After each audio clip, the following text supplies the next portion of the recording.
If you live in the National Capital Region, the toll of your daily commute is an inescapable reality. Sitting in dense traffic just to reach the office burns hours of your day. If you are a first-time buyer trying to purchase a home near established hubs like Indirapuram, the math is punishing. The entry prices demand down payments that most young professionals simply do not have. That leaves you with a frustrating choice. You either rent forever while slowly losing equity, or you drain your savings to buy a tiny, aging apartment that barely fits your needs just to stay close to the city center. But there is a massive infrastructure catalyst shifting the map. This is the Namo Bharat Regional Rail Network. This high-speed train is designed to do one thing: take towns on the extreme outskirts and connect them directly to the urban core at 160 kilometers per hour. For a homebuyer, this creates a distinct trade-off. You can move 20 to 30 kilometers away to get affordable premium space, but you have to rely entirely on this new public transit for your daily commute. Before you commit to a move like that, we need to map out the actual financial return on this commute and look closely at the severe legal risks that come with buying real estate on the urban edge. Urban planners call this strategy transit-oriented development. You build residential zones directly around high-quality public transport hubs. This matrix shows the 10-minute connectivity benchmark.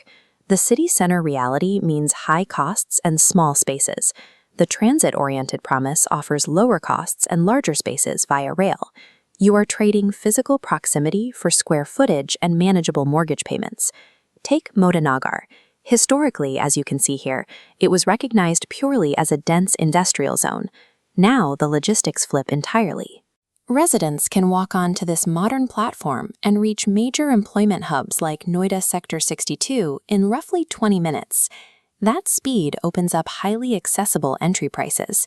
Right now, premium 2- and 3-bedroom flats in these outskirt corridors are starting around 46 lakhs. Combining a 20-minute train ride with a 46 lakh entry point gives you a viable way to build equity instead of paying high rent in the city. Buying on the outskirts goes beyond saving money on the purchase price. It involves the economic mechanics of capital appreciation driven directly by transit infrastructure. This chart maps typical property value growth in a new transit corridor. The horizontal axis tracks time, while the vertical axis tracks value. Right now, Modinagar is sitting in this flat section, the window of opportunity, just before the massive upward curve in valuation hits. That curve happens because of infrastructure synergy. Once a major rail project is built, secondary developments like sanctioned 4-lane roads rapidly follow, pushing property values higher. The required trade-off is your immediate environment. Early buyers move into developing neighborhoods, surrounded by active construction and empty plots. You will not find streets lined with established cafes or decades-old legacy schools right outside your door. Those take time to develop. Capturing equity in real estate means you are buying the future state of a location. You have to be willing to live in a construction phase while the area matures. Then there is the daily reality of your commute. Giving up a private car for high-speed rail changes how you organize your morning. You are trading the fluid, door-to-door convenience of your own vehicle for the rigid, highly structured schedule of a train line. The benefit is absolute predictability. You know exactly when the train leaves, and the 20-minute ride to the city is unaffected by rush hour. But you also have to factor in last-mile logistics. Getting from your front door to the station, and then from the destination station to your actual office desk, adds time and physical effort. You have to weigh that strict transit routine against the mental exhaustion of sitting in unpredictable NCR traffic jams every evening. The transit-oriented lifestyle is faster and cheaper, but it strictly demands a more disciplined daily schedule. Even if you are comfortable with the commute, you still have to navigate the elevated financial risks that come with outskirt investing. Developing zones are notorious for unapproved plotting.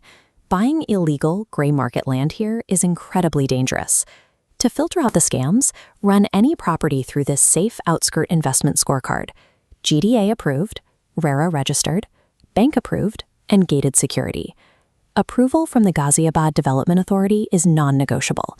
It guarantees that the infrastructure standards and the physical layout of the community meet legal requirements. RERA registration acts as your financial shield. It specifically protects your capital from developer delays and outright fraud.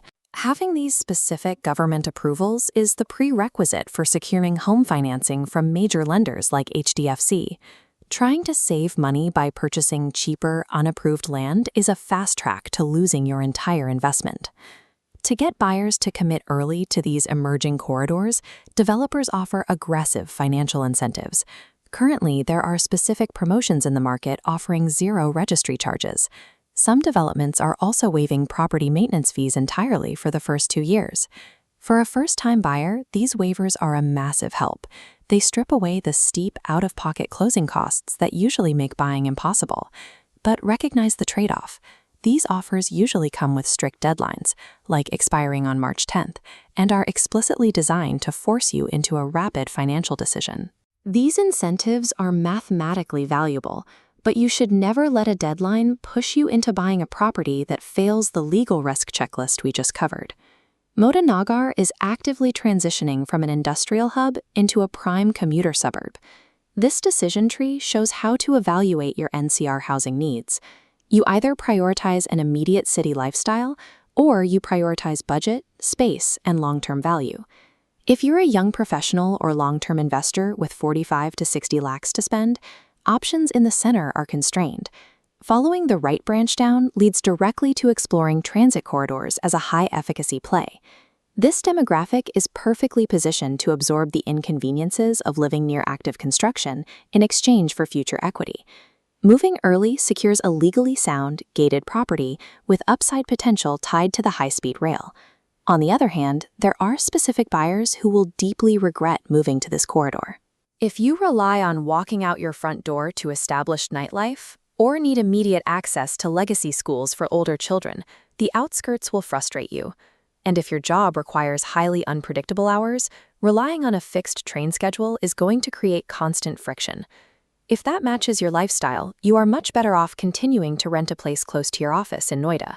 If you insist on owning property in the center, you sacrifice significant space to buy a smaller unit in an older, heavily condensed block. Buying into an emerging transit zone means you are investing in the blueprint of what the location will become, not exactly what it is today. While high-speed transit shifts the economic profile of a region, realizing that value requires strictly following the legal checklist, leveraging the rail network daily, and possessing the patience to let the infrastructure mature.